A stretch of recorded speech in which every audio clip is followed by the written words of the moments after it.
8ല് dance പഠിക്കുന്ന കുട്ടി പിന്നെ 9ലും 10ലും 11ലും 12ലും ഒക്കെ അവരതങ്ങനെ ചെയ്യാതെ പോയി. പിന്നീട് ഏതോ ഒരു കാലഘട്ടത്തില് എനിക്ക് തന്നെ ഒരു ദിവസം ഒരു 100 പേരെങ്കിലും എന്നെ വിളിക്കുമ്പോൾ പറയാറുണ്ട്, ടീച്ചറെ ഞങ്ങളൊരു നല്ല ഡാൻസറായിരുന്നു, പാട്ടുകാരായിരുന്നു.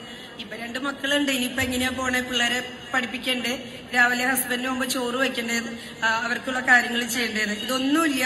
നിങ്ങളൊരു ദിവസത്തിൽ ഒരു അരമണിക്കൂർ നിങ്ങൾക്ക് വേണ്ടി മാറ്റിവെച്ചാൽ നിങ്ങളുടെ സ്വപ്നങ്ങളും നിങ്ങളുടെ മക്കളുടെ സ്വപ്നങ്ങളും ആഗ്രഹങ്ങളും എല്ലാം അഭിമാനമായിട്ട് മാറുന്നതും സന്തോഷത്തോടെ അത് പൂർത്തീകരിക്കുന്നതും കാണാൻ പറ്റും.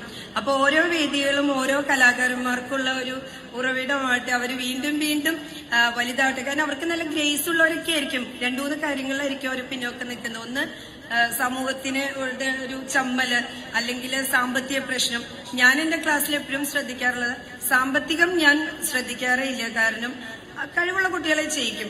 രണ്ടാമത് നമ്മൾ പഠിപ്പിക്കുന്നതിൽ ഒരു ചിട്ടയുണ്ട്.